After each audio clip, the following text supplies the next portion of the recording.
Hello प्यारे बच्चों, तो स्वागत है आप सभी का हमारे new online class notebook educate 2.0 में। पिछले वीडियो में हमने बात किया था कि क्लास 10th में बिहार बोर्ड में जो मैथमेटिक्स आता है उसका क्या सिलेबस है, क्या उसका एग्जाम पैटर्न है और कैसे हम बेहतर स्कोर कर सकते हैं और कौन सा बुक आपके लिए बहुत बेस्ट होगा। इन सारी चीज़ों के बारे में जानकारी हमने पिछले वीडियो में दे रखा है। यदि आप अभी तक उस वीडियो को नहीं देखे हैं तो इस वीडियो को देखने के बाद आप उस वीडियो को देख सकते हैं। उसका लिंक नीचे डिस्क्रिप्शन बॉक्स में मिल जाएगा आपको। मेरा नाम है प्रशांत और मैं आज की वीडियो में बात करने वाला हूं जो साइंस है। हमारा क्लास 10th के अंदर जो साइंस होता है वो साइंस के अंदर क्या क्या मार्किंग पैटर्न है, क्या उसका सिलेबस है और हम कैसे बेहतर स्कोर कर सकते हैं, साथ ही कौन सा बुक आपके लिए बेस्ट होगा। इन सारे चीजों के बारे में जानकारी आज हम इस वीडियो के अंदर प्राप्त करेंगे। उम्मीद है कि आपको ये वीडियो बहुत बेहतर लगेगा क्योंकि हम जो आपके लिए कंटेंट तैयार कर रहे हैं वो कंटेंट बहुत यूनिक है, सबसे अलग है और आपको इस टॉपिक पे दूसरा कोई वीडियो देखने की आवश्यकता नहीं पड़ेगी क्योंकि सारी चीजें जो आपके मन में जो सवाल खटक रहे होंगे कि आप क्लास 10th में जो फ्रेशर स्टूडेंट है, मतलब न्यू स्टूडेंट क्लास 10th में है, तो बहुत सारी बातें आपके माइंड में आता होगा अगर आप एक सीरियस विद्यार्थी हैं तो, कि कैसे सवाल होते होंगे और कैसे कैसे पढ़ना चाहिए। इन सारे चीजों के बारे में जानकारी प्राप्त करेंगे। उम्मीद है कि आपको ये बहुत बेहतर लगेगा। तो आइए शुरू करते हैं आज की वीडियो। लास्ट तक देखिएगा, पूरा बात समझ में आएगा। उम्मीद करता हूं कि आपको ऐसा कंटेंट आपको पहले कभी नहीं देखा होगा, एकदम सब कुछ टाइप किया हुआ है, आपको बहुत बेहतर लगेगा। और इसका पीडीएफ भी मैं अपने टेलीग्राम चैनल पे डाल दूंगा ताकि आपको वहां से इसका पीडीएफ प्राप्त हो जाए। नहीं तो आप डायरेक्ट अभी देख के नोट्स भी आप बना सकते हैं, एक पैटर्न बना सकते हैं जो आपके पता होना चाहिए आपको कि आप 10th की जो प्रिपरेशन कर रहे हैं तो उसमें क्या क्या मार्किंग पैटर्न है, कैसा कैसा एग्जाम का सिलेबस होता है, इन सारे चीजों के बारे में। चलिए शुरू करते हैं। साइंस सुनने से आपको लगता होगा कि साइंस का जो विषय है वो बहुत टफ है। ऐसा कुछ है नहीं। आपके मन में ऐसा विचार होगा यदि आप क्लास 9th बेहतर से पढ़े होंगे तो क्लास 10th आपके लिए कुछ है नहीं। वैसे क्लास 9th नहीं भी पढ़े हैं बहुत बेहतर से तो यहाँ पे बहुत बेहतर से पढ़ने की आवश्यकता है। हम हर एक चीज को बहुत बेसिक से एडवांस लेवल तक लेके जाएंगे जिससे आपको एग्जाम में तो बहुत हेल्प मिलेगा ही मिलेगा, प्लस आगे की जो जर्नी होगी उनमें भी आपको ये बहुत बेहतर मदद करेगा। तो आइए शुरू करते हैं। साइंस जो है, जो 10th क्लास की जो साइंस है वो बहुत टफ है नहीं। आप इसे बिल्कुल आसान मान के चलिए। ये समझ लीजिए कि ये बस इंट्रोडक्शन है। ओके, बहुत सारी चीजों को जो आपने पीछे स्किप कर दिया है, ठीक से नहीं पढ़ा होगा या आपके टीचर भी ठीक से नहीं पढ़ाए होंगे, हो सकता है। ऐसा मैं सारे टीचर के बारे में बात नहीं कर रहा हूँ क्योंकि बहुत सारे ऐसे टीचर हैं जो ठीक से नहीं पढ़ाते हैं और बच्चों को उनका ज़्यादा आइडिया होता नहीं है इसके बारे में, तो बच्चे उलझ के रह जाते हैं। तो उन सारे विद्यार्थियों के साथ ये वीडियो शेयर कीजिए ताकि उन्हें भी बहुत बेहतर लगेगा। तो आज की जो वीडियो है उसमें हम बात करने वाले हैं जो साइंस है उसका क्या क्या। पहले हम बात करते हैं कि कौन से बुक आपके लिए इंपॉर्टेंट है। ठीक है, अगर मैं बुक की बात करूं तो जो हमारा आपके पास जो बुक है आप कोई भी बुक प्रेफर कर सकते हैं, कोई दिक्कत नहीं, बशर्ते कि आपको बात समझ में आनी चाहिए। अगर आप हमारे वीडियो को सपोर्ट करते हैं, हमें सपोर्ट करते हैं, तो मैं रेगुलर आपके लिए वीडियो लाता रहूंगा। आपको कोई खास प्रकार के बुक पढ़ने की आवश्यकता नहीं होगी, जो मैं बात पढ़ाऊंगा वो इनफ है। लेकिन फिर भी आप बहुत बेहतर करना चाह रहे हैं, अपने आप को बहुत बेहतर करना चाह रहे हैं, तो मैं जो बुक रेकमेंड करूंगा आप उसे ले सकते हो। तो जो अगर बुक की बात करेंगे तो एनसीईआरटी जो बुक है वो बेस्ट है। जितने भी कंपटीशन की तैयारी करते हैं, अगर आप अभी क्लास 10th में हैं, आगे जाके आप किसी न किसी पार्टिकुलर क्लास, किसी न किसी पार्टिकुलर नौकरी की तैयारी करोगे, आप जब भी साइंस के बारे में सुनोगे तो सारे टीचर केवल एनसीईआरटी प्रेफर करते हैं। एनसीईआरटी की बातें सत्य है, लेकिन दिक्कत क्या होगा आपको कि एनसीईआरटी की कुछ बातें आपको समझ नहीं आएंगे, उसी इसके लिए कोई साइड बुक चाहिए होता है जिसमें आसान सी भाषाओं में बात लिखी होती है। मैं आपको रिकमेंड करता हूं कि आप पहले एनसीईआरटी खरीदिए। एनसीईआरटी में क्या है कि बहुत सारे ऐसी चीजें हैं एग्जाम में डायरेक्ट वहीं से आते हैं, कहीं अलग से नहीं, वहीं से एकदम लाइन बाय लाइन आप पढ़ लीजिएगा ना। उम्मीद है कि आपको पूरा 100/100 कर लेंगे। हालांकि अगर आप मेरा क्लास भी देखते हैं तो आप बहुत बेहतर करोगे। चलिए, अगर बुक की बात करें तो आपको बुक में एनसीईआरटी लेना चाहिए कंबाइंड, मतलब इसमें फिजिक्स, केमिस्ट्री और बायोलॉजी तीनों एक साथ कंबाइंड रहता है। आपको अलग अलग फिजिक्स केमिस्ट्री बायोलॉजी की नहीं, ये एनसीईआरटी विज्ञान के नाम से मार्केट में उपलब्ध होगा, हिंदी मीडियम में, इंग्लिश मीडियम में, साइंस के माध्यम से। और यदि आपको एनसीईआरटी की बातें समझ में नहीं आती है तो आप और भी बहुत सारे बुक हैं, तो आप भारती भवन का भी बुक ले सकते हैं। जरूरी नहीं, इसके अलावा भी आप कोई दूसरा अदर बुक भी आप ले सकते हैं, कोई दिक्कत नहीं है। लेकिन मैं रेकमेंड करूंगा कि आप एनसीईआरटी लीजिए, उसी को आप बार बार पढ़िए, और हमारा वीडियोस अगर देखते हैं तो उस वीडियोस को रेगुलर देखते रहिए। हर एक कंटेंट आप कॉपी में एकदम तैयार करते रहेंगे, जो मैं जो भी पढ़ाऊंगा सारा कुछ टाइप किया हुआ रहेगा, हर एक चीज टाइप किया रहेगा। आप जो मैं पढ़ाऊंगा इसका बोर्ड पीडीएफ अपने टेलीग्राम चैनल पे अपलोड करूंगा, उसका भी लिंक इस वीडियो के नीचे दिया गया है, आप वहां से टेलीग्राम को ज्वाइन कर लीजिए, ताकि ये सारा जो कंटेंट है वो आपको मिलता रहे। आप पहले गौर से वीडियो को देखिए, समझिए, और बाद में आप ये से नोट कर सकते हैं। ठीक है, टेलीग्राम पे ये पीडीएफ डल जाएगा कुछ देर के बाद, वीडियो अपलोड होने के कुछ देर बाद। ठीक है, बुक की बात हो गई। बुक में आप रेकमेंड करेंगे, मैं रेकमेंड करता हूं आपको कि आप एनसीईआरटी पढ़ो, बहुत बेहतर रहेगा। एनसीईआरटी से बढ़ के कुछ भी नहीं है। अगर एनसीईआरटी आपको नहीं समझ में आता है, समझ में सब आएगा जब एक बार मुझसे आप पढ़ लो, मतलब एक बार किसी टीचर से, मुझसे ही जरूरी नहीं है, आप किसी बेहतर टीचर से पढ़ लो, हालांकि मैं बेहतर ही पढ़ा रहा हूं। तो आप ये कंप्लीट करने के बाद आप एनसीईआरटी पढ़ोगे तो आपको सारा बात समझ में आएगा। नहीं तो आप भारती भवन भी आप ले सकते हो। ओके ओके, अब बात करते हैं, अगर बुक हो गए तो आपके पास चूंकि तैयारी आप प्रॉपर ढंग से कर रहे हो, तो एग्जाम के समय में रिवीजन करने के लिए आपको नोटबुक चाहिए। जो बातें इंपॉर्टेंट है वो एक जगह लिखी होनी चाहिए। वैसे तो हर बार किताब थोड़ी पढ़ोगे, किताब एक बार मेमोराइज करोगे। जब एग्जाम के समय कम समय में आपको रिवाइज करना होगा तो आपको चाहिए नोटबुक।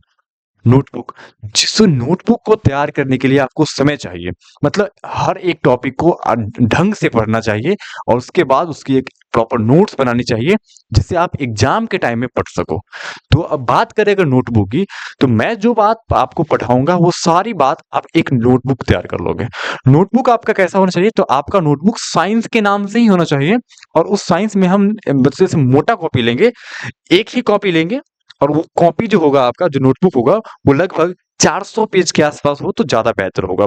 नहीं तो आप 3 अलग-अलग कॉपी ले सकते हैं। इससे आपको थोड़ा-सा क्या होगा कि कॉपी बहुत ज़्यादा हो जाएगा, दिक्कतें हो जाएँगी। आप एक ही मोटी कॉपी लेंगे, स्पाइरल वाला कॉपी नोटबुक ले लेना, और उसमें क्या करना कि आप फिजिक्स, केमिस्ट्री और बायो तीनों का मतलब पेज बाँट देना कि इतना में फिजिक्स, इतना में केमिस्ट्री, इतना में बायो। ठीक है? तो इस हिसाब से आपको बहुत कम एक ही नोटबुक में तीनों चीज़ एक साथ आ जाएँगी। आपको कहीं ढूँढना नहीं पड़ेगा, कभी फिजिक्स को कभी खो जाएगा, तो सारे एक साथ रहेंगे, आसान हो जाएगा आपके लिए। तो एक ही नोटबुक रखना है आपको। हाँ, और एक पतली-सी रफ कॉपी रख सकते हो, जैसे कि जब फिजिक्स पढ़ोगे तो फिजिक्स में बहुत सारे न्यूमेरिकल्स आएँगे, केमिस्ट्री में कुछ रिएक्शंस को बैलेंस करने होंगे, तो जो रफ करने के लिए आप एक पतला कॉपी बगल से रख सकते हो। लेकिन जो नोटबुक होगा वो प्रॉपर अच्छे ढंग से बनाना, ताकि आपको एग्जाम में बहुत मदद मिलेगा। वही नोटबुक आपको एग्जाम में बहुत कारगर साबित होगा। तो बात बुक की और नोटबुक की हो गई। हमारे क्लास का भी नाम नोटबुक ही है, आप ध्यान से देख सकते हैं, नोटबुक एडुकेट 2.0। तो आप नोटबुक तो बेहतर से बनाना, और इस पूरे एग्जाम में जो आपका साथी बनेगा, नोटबुक एडुकेट 2.0। ओके, अब बात करते हैं हमारा सिलेबस का। साइंस का जो सिलेबस है वो, अगर हम एनसीईआरटी की बात करें, हम एनसीईआरटी की बात बार बार क्यों करें, क्योंकि एनसीईआरटी बेस्ट बुक है। एनसीईआरटी के अकॉर्डिंग हमें जो टोटल है वो 16 चैप्टर्स पढ़ने हैं। टोटल चैप्टर्स हमें पढ़ने कितने हैं, 16। और इन 16 चैप्टर्स में अगर बात करें तो मतलब साइंस को तो नॉर्मली कई सारे ब्रांचों में बांटा गया है, लेकिन जो आपके सिलेबस में आपको जो पढ़ना है फॉर द एग्जाम पर्पस, मतलब आपके सिलेबस में जो डाला गया है वो 3 बातें, केमिस्ट्री, बायोलॉजी और फिजिक्स। जरूरी नहीं है कि पहले हम इसको भी लिख सकते थे, लेकिन हमने जो अरेंजमेंट किया है वो एनसीईआरटी की बुक के हिसाब से किया है, कि जो सिलेबस आपका है उस सिलेबस में टोटल कितने चैप्टर्स हैं, टोटल चैप्टर्स हैं 16, और 16 में से केमिस्ट्री के 5 चैप्टर्स हैं। शुरू के 5 चैप्टर जो हैं वो केमिस्ट्री के हैं, बायोलॉजी के 6 चैप्टर्स डाले गए हैं, और फिजिक्स के 5 चैप्टर्स डाले गए हैं। आई होप कि आपको इतना बात क्लियर हो गया होगा। ओके, तो एक बार फिर से देख लीजिए, चैप्टर्स कितने हैं आपको साइंस में, टोटल 16 चैप्टर्स हैं, जिसमें से आपको 5 चैप्टर पढ़ने हैं केमिस्ट्री के, रसायन जिसको बोलते हैं, बायोलॉजी के कितने, 6, और फिजिक्स के कितने, 5। तो 5, 6 11 और 5 कितने 16, टोटल 16 चैप्टर्स पढ़ने हैं। लेकिन अगर कोई बच्चा सीबीएसई में होगा तो सीबीएसई वालों के लिए एनसीईआरटी की बुक अपडेट कर दी गई है, उसको 3 कम ही चैप्टर पढ़ने हैं, 3 चैप्टर इसमें से उसके सिलेबस से हटा दिए गए हैं। वो मैं मेंशन करूंगा आगे कौन कौन सा चैप्टर सीबीएसई से हटा गया है। लेकिन आप बिहार बोर्ड के अगर हैं तो आपको 16 के 16 चैप्टर्स पढ़ने होंगे। मतलब कि जो एनसीईआरटी का बुक है वो अपडेट करने के बाद छोटा बना दिया गया है, तो सीबीएसई उसी को फॉलो करता है। बिहार बोर्ड ओल्ड एनसीईआरटी के हिसाब से ही चलता है। तो उम्मीद है कि आपको इतना बात तो क्लियर हो गया होगा कि 16 चैप्टर्स हैं, जिसमें केमिस्ट्री के 5, बायोलॉजी के 6 और फिजिक्स के भी 5 चैप्टर हैं। आइए हम जानते हैं कि कौन कौन सा चैप्टर फिजिक्स का है, कौन कौन सा चैप्टर केमिस्ट्री का है और कौन कौन सा चैप्टर बायो का है। अगर आपको इसका स्क्रीनशॉट चाहिए तो आप स्क्रीनशॉट ले सकते हैं। वैसे मैं इसका पीडीएफ टेलीग्राम चैनल पे डाल ही दूंगा, तो आप वहां से भी प्राप्त कर सकते हैं। टेलीग्राम का लिंक नीचे डिस्क्रिप्शन बॉक्स में है, आप वहां से ज्वाइन कर सकते हैं। ओके, अब हम बात करते हैं कि जो चैप्टर्स हैं, टोटल चैप्टर्स हैं 16, और उन 16 चैप्टर्स में अगर बात करें तो उन 16 चैप्टर्स में टोटल केमिस्ट्री के 5 चैप्टर हैं। और वो 5 चैप्टर कौन कौन है और कौन कौन इंपॉर्टेंट चैप्टर है आपके एग्जाम में, वो भी मैं अभी बताऊंगा। ओके, आइए, हमारा जो फर्स्ट चैप्टर है वो फर्स्ट चैप्टर है हमारा रासायनिक अभिक्रियाएं एवं समीकरण। ये बहुत छोटा सा चैप्टर है, बहुत छोटा सा चैप्टर है, रासायनिक अभिक्रियाएं एवं समीकरण। मुश्किल से अगर देखा जाए तो 2 से 3 लेक्चर में ये खत्म हो जाएगा। 2 से 3 लेक्चर में रासायनिक अभिक्रियाएं एवं समीकरण कंप्लीट हो जाएगी। ये बहुत छोटा चैप्टर है, लेकिन इससे सवाल अच्छे खासे आ जाते हैं। चैप्टर छोटा है लेकिन इंपॉर्टेंस बड़ा है ना? तो ये ध्यान रखिएगा। फर्स्ट चैप्टर क्या है, हमें इसमें कुछ केमिकल रिएक्शंस पढ़ने हैं और उसके कुछ इक्वेशंस पढ़ने हैं। ठीक है, okay. Chapter number 2, chapter number 2 हमारा क्या है, अम्ल, क्षारक एवं लवण। अम्ल यहाँ पे भस्म भी हो सकता है, लवण मतलब एसिड, बेस और सॉल्ट के बारे में पढ़ना है। अगर आप सीबीएसई के स्टूडेंट हैं तो रासायनिक अभिक्रिया और समीकरण में इसमें जो ओल्ड में था वो सब है, कुछ ऐसी बातें हैं जो नए वाले एनसीईआरटी से हटा दिए गए हैं, है ना? तो वो मैं चैप्टर जब बताऊंगा तो बता दूंगा कि इसमें से एक टॉपिक सीबीएसई वालों के लिए कम हो गया है, लेकिन बिहार बोर्ड वालों के लिए कोई कमी नहीं की गई है, आपको पूरा पढ़ना होगा। ठीक है, तो नए वाले अगर एनसीईआरटी ले रहे हैं अपडेट वाला 2022 के बाद वाला, तो उसमें बदल दिया गया, तो आपको पुराना वाला एनसीईआरटी ही पढ़ना है अगर आप बिहार बोर्ड के बच्चे हैं। अगर आप सीबीएसई के बच्चे होंगे तो आपको नया वाला एनसीईआरटी पढ़ना है। चैप्टर नंबर 3 की अगर बात करें तो हमको पढ़ना है धातु एवं अधातु के बारे में, जिसको हम मेटल और नॉन मेटल कहते हैं, है ना? ध्यान रखिएगा, मेटल्स के बारे में और नॉन मेटल्स के बारे में क्लास 9th की केमिस्ट्री में आपने बहुत पढ़ा है इसके बारे में। तो इस चैप्टर में आपको क्लास 9th की केमिस्ट्री की बहुत जरूरत पड़ेगी। अगर आपने नहीं पढ़ा है तो गलती किया है, पढ़ा है तो बहुत अच्छी बात है।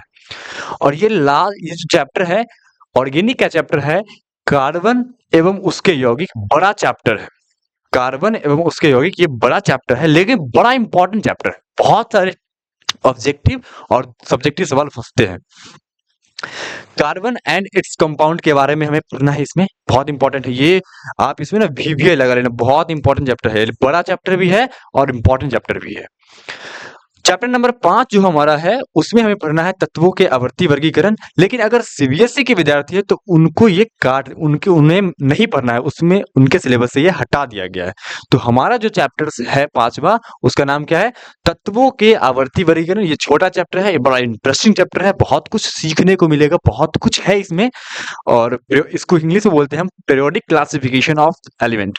आपने पढ़ा होगा ना वो हाइड्रोजन, हीलियम, लिथियम, बेरिलियम, तो इन सब चीजों के बारे में जो डायग्राम आपने पढ़ा होगा एक पीरियोडिक टेबल, उसी के बारे में पढ़ना है। बहुत अच्छी चैप्टर है, आपकी केमिस्ट्री के नॉलेज को बहुत बूस्ट करेगा। तो आप थोड़ी सी बात मैं आपको बताऊं कि केमिस्ट्री को जब आप आगे जाओगे 11वीं क्लास में तो आपको मालूम चलेगा कि केमिस्ट्री को भी 3 अलग अलग भागों में बांटा गया, फिजिकल केमिस्ट्री, ऑर्गेनिक केमिस्ट्री और इनऑर्गेनिक केमिस्ट्री। लेकिन यहाँ पे ऐसा नहीं है। अगर आप एनसीईआरटी की बुक देखोगे तो उसमें केमिस्ट्री, फिजिक्स और नहीं अलग अलग नहीं किया गया, हमने उसे कैटेगराइज कर दिया है कि ये केमिस्ट्री की बातें हैं और वो फिजिक्स की बातें हैं और कौन बायो की बातें हैं। तो आपको उम्मीद है कि ये बात समझ में आ गया होगा कि केमिस्ट्री में जो 5 चैप्टर्स हमें पढ़ने हैं वो ये है, और इसमें सबसे इंपॉर्टेंट चैप्टर है तो चैप्टर नंबर 4 और 1 पढ़ लोगे बहुत काम आएगा। हालांकि सवाल तो सबसे आते हैं, लेकिन बड़ा चैप्टर ये है और बड़ा रोल निभाता है आपके एग्जामिनेशन में। ठीक है, आइए अब बात करते हैं हम केमिस्ट्री के बाद बायोलॉजी का।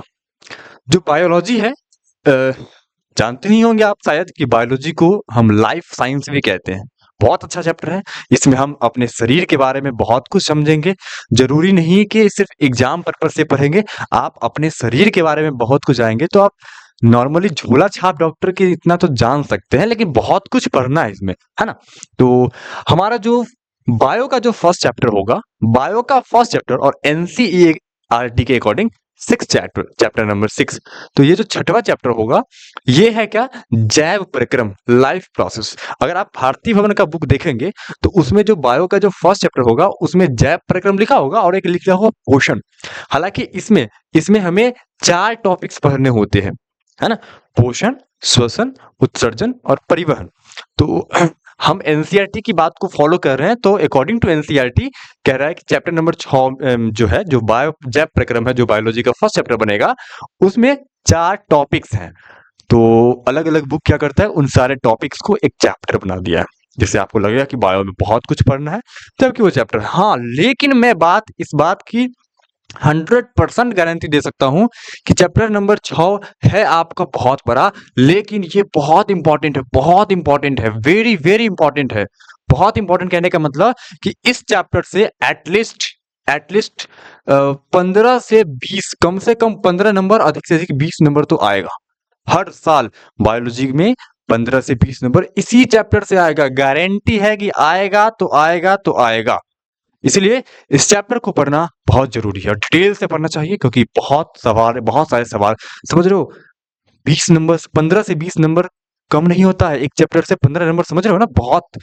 तो बड़ा चैप्टर भी है, समय भी लगेगा इसे पढ़ाने में, और बड़ा मार्क्स भी देता है। तो उम्मीद करते हैं कि आपको ये बात समझ में आ रहा होगा हमारा कि कौन सा चैप्टर बहुत इंपॉर्टेंट है। आगे अगर चैप्टर नंबर 7 की बात करें तो 7 नंबर चैप्टर में हमें पढ़ना है नियंत्रण एवं समन्वय, मतलब मानव के मस्तिष्क के बारे में और हार्मोन्स के बारे में पढ़ना है हमें इस चैप्टर में, नियंत्रण एवं समन्वय में। ठीक है।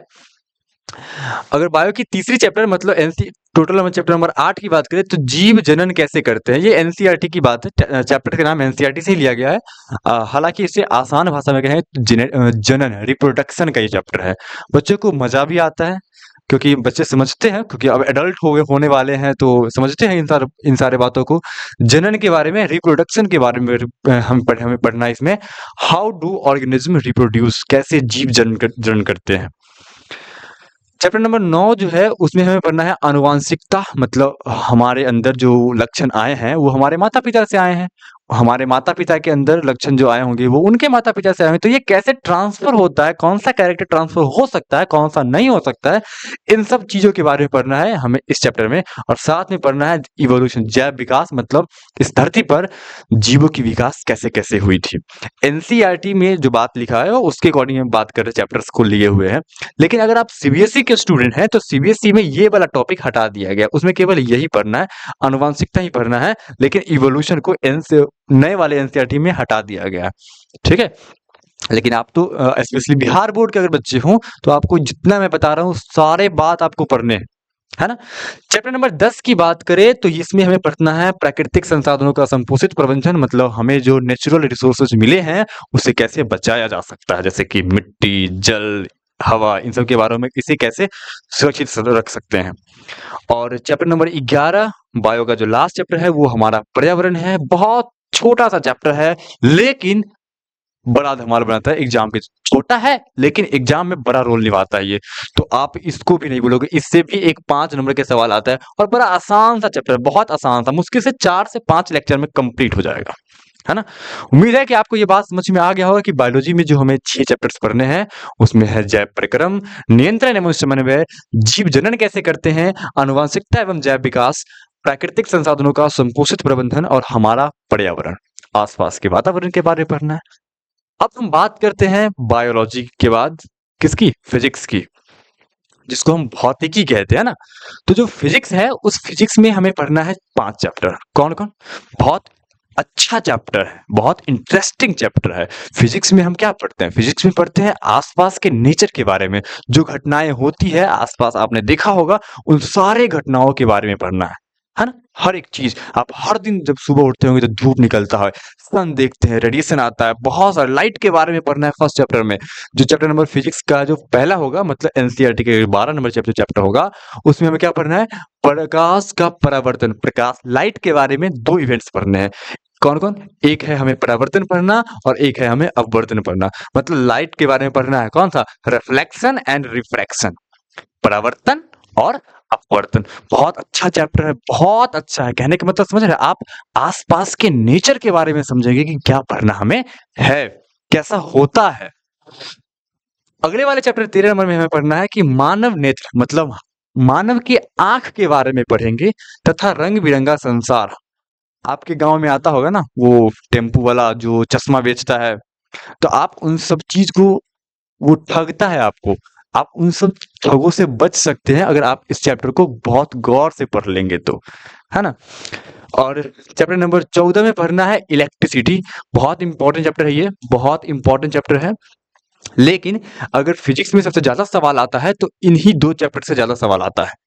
पढ़ना आपको सब है, क्योंकि आपको टोटल मतलब 100% स्कोर करने के लिए आपको सारे पूरे सिलेबस पढ़ना होगा। ये बात मैं पिछले वीडियो में बताऊंगा और आज भी कह रहा हूँ, सब दिन यही कहूंगा कि 100% स्कोर करने के लिए आपको पूरा सिलेबस पढ़ना होगा।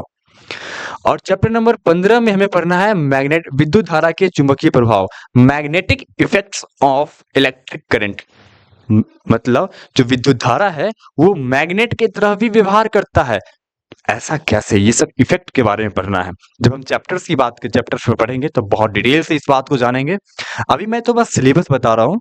और चैप्टर नंबर 16, ये छोटा चैप्टर है लेकिन बहुत इंपॉर्टेंट चैप्टर है, तो आप इसे भी स्टार मार्क करके रखेंगे। छोटा है लेकिन इंपॉर्टेंट बड़ा है। ऊर्जा के स्रोत के बारे में पढ़ना है। आपने 9th में पढ़ा होगा, वही बात यहाँ पढ़ना है। 9th में आपने पढ़ा होगा वो नवीकरणीय और नवीकरणीय, गैर परंपरागत, परंपरागत के बारे में पढ़ा होगा। उन्हीं ऊर्जा के स्रोत के बारे में पढ़ना है कि ऊर्जा कहाँ कहाँ से प्राप्त होता है, सोर्स ऑफ एनर्जी।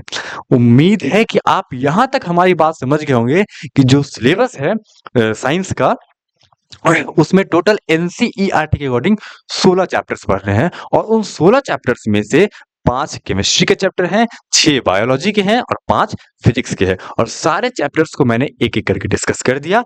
इसका पीडीएफ टेलीग्राम पे मिल जाएगा, आप नीचे इसका लिंक मिलेगा टेलीग्राम का, आप वहां पे क्लिक करोगे तो ज्वाइन कर लोगे और वहां पे आपको ये मिल जाएगा।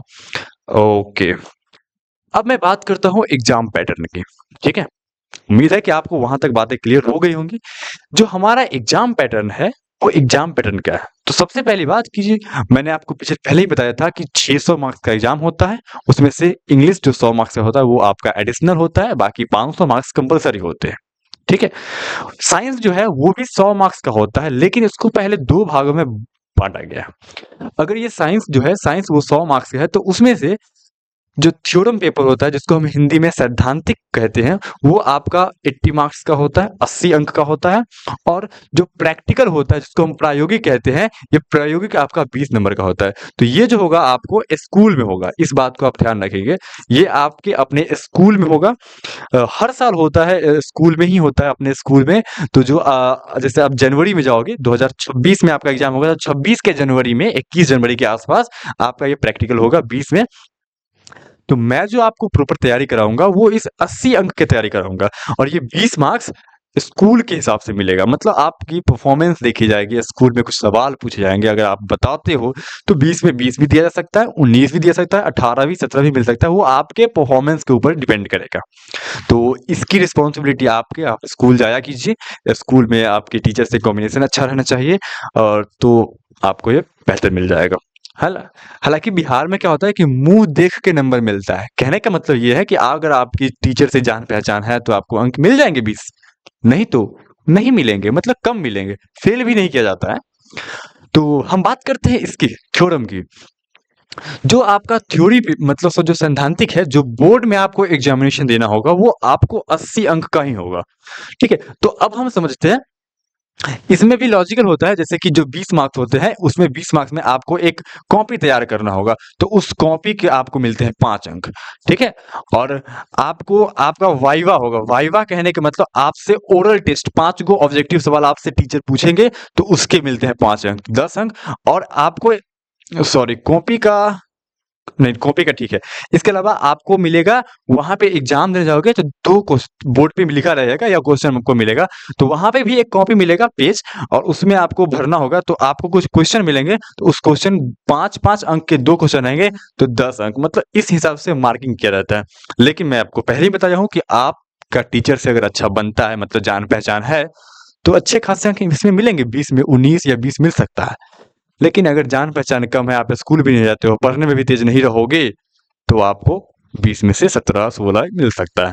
तो कोशिश करना है कि आपको इतना तेज़ बनना है कि सर देखते ही आपको पहचान लेंगे कि स्टार बच्चा आ गया, है ना? समझ रहे हो ना बात? तो अगर मैं बात करूँ कि जो थ्योरी पेपर होता है वो 80 मार्क्स का, उसका एग्ज़ाम पैटर्न क्या-क्या है, जो आपको बोर्ड में देने हैं। तो उम्मीद है इसको ज़्यादा अच्छा लगेगा आपको ये बात समझ के। आइए हम देखते हैं इस बात को कि जो एग्जाम पैटर्न हमारा है, जो 80 मार्क्स की बात कर रहे हैं, हम किसकी बात कर रहे हैं? केवल 80 अंक की बात कर रहे हैं, 80 मार्क्स की बात कर रहे हैं। तो जो 80 मार्क्स आपका थ्योरी पेपर होगा, उसको भी 2 भागों में बाँटा गया है। कौन-कौन? एक तो ये है ऑब्जेक्टिव और एक ये है सब्जेक्टिव। पहले हम बात करते हैं ऑब्जेक्टिव की। ऑब्जेक्टिव आपको टोटल मिलेंगे कितने? 80। इस बात को ध्यान रखिएगा। टोटल आपको कितने मिलेंगे? 80, मतलब 80 क्वेश्चन आपको मिलेंगे। आपको सॉल्व करना है एनी 40, कोई 40 ही आपको सॉल्व करना है। बहुत अच्छी बात है, इस बात को ध्यान रखना। 80 सवाल आपको मिलने वाले हैं और 40 कोई आप बना दीजिए। ज़रूरी नहीं है कि आप फिजिक्स के ही सारे मतलब ज़रूरी नहीं है कि आप फिजिक्स के इतने, केमिस्ट्री के इतने और बायो के इतने बनाओ, ऐसा नहीं। आपको जो 40, चाहे आप पूरा फिजिक्स बना लो, पूरा केमिस्ट्री बना लो, बायो छोड़ सकते हो, कोई दिक्कत नहीं। लेकिन आपको 40 बनाने हैं, इसमें कम, इससे कम नहीं। तो बहुत अच्छी बात है ना कि 80 मिल रहे हैं, 40 बनाएँगे, कितनी अच्छी बात है। सोचो, हमारे समय में ऐसा नहीं था।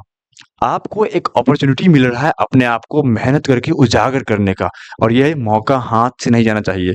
आप और जो टॉपर बनेगा, आप भी टॉपर बन सकते हो। सबको उतना ही समय मिलता है, लेकिन वो मन से पढ़ता है और आप भी मन से पढ़ो, आप भी टॉपर बनोगे। तो 80 अंक में 80 को क्वेश्चन आपको मिलेगा, उसमें से 80 में से आपको केवल 40 बनाने हैं। और जो फिजिक्स में, मतलब मैंने ये एवरेज औसतन देखा है कि जो फिजिक्स का जो 80 में से जो फिजिक्स का सवाल होगा वो लगभग 26 सवाल रहते हैं, केमिस्ट्री के लगभग 26 सवाल रहते हैं और बायो का लगभग 28। और तुम अरे मत रह जाना कि एकदम इतना ही रहता है। 1-2 आगे पीछे हो सकता है, मैं भी मतलब इसमें से अगर 25 होता है, इसमें 27 हो सकता है या इसमें 29 हो सकता है। मतलब 1 या 2, उससे ज़्यादा नहीं। मुझे लगता है कि मैंने 2-3 साल का जब आकलन किया तो लगभग यही प्राप्त हो रहा था, किसी में ये ज़्यादा हो रहा था, किसी में ये ज़्यादा हो रहा था। तो उम्मीद है कि ऐसा ही रहेगा, 1 या 2 अंक आगे-पीछे हो सकता है, कोई बात नहीं। तो आपको इन तीनों को बूस्ट करना है, मतलब इस तीनों को मतलब अच्छा बनाना है और टोटल आपको 80 मिलेंगे, उसमें से आपको केवल 40 ही सॉल्व करने हैं। बहुत अच्छी बात है। बच्चे लाते हैं, हमारे खुद के बच्चे पिछले कुछ सालों में लाए हैं 80 में, मतलब 40 में 40 उनका सही रहता है। आप भी कर सकते हो, सिर्फ मेरे बताए गए राहों पे चलो। ओके? आगे अगर बात करें मैं सब्जेक्टिव का, मतलब मैं सब्जेक्टिव का अगर बात करूं तो सब्जेक्टिव जो होंगे, जिसको हम क्या बोलते हैं हिंदी में, सब्जेक्टिव को बोलते हैं विषयनिष्ठ। ओके, इसमें भी 2 टाइप के सवाल होंगे, मतलब short question, long question. Short question कहने का मतलब 2 अंक वाला और लॉन्ग क्वेश्चन कहने का मतलब 5 या 6। 5 या 6 का एक लॉजिक है, वो मैं आपको वही समझा रहा हूं। पहले समझिए, जो फिजिक्स है तो फिजिक्स, केमिस्ट्री और बायो, इन सब से आपको 8-8 सवाल मिलेंगे और 8 में से आपको 4-4 बनाने हैं। उम्मीद है आप ये बात समझ रहे होंगे। आपको फिजिक्स में से भी 8 सवाल मिलेंगे, 4 बनाने हैं, 4 छोड़ देने हैं। जो आपको 4 आसान लगे आप बना सकते हैं। केमिस्ट्री में भी आपको 8 मिलेंगे, आपको 4 बनाने हैं। ओके? बायो में भी आपको 8 मिलेंगे, आपको 4 बनाने हैं। सब में 8-8 सवाल मिलेंगे, 4-4 बनाने हैं। इतना क्लियर हो गया ना? क्लियर। ओके। उसके बाद जो लॉन्ग क्वेश्चन होंगे, वो फिजिक्स वाला जो होता है, वो 6 मार्क्स का होता है, ध्यान रखना। 6 मार्क्स का होता है एक सवाल फिजिक्स का और 2 आपको मिलेंगे और आपको 1 बनाने हैं। 2 मिलेंगे, 1 बनाने हैं।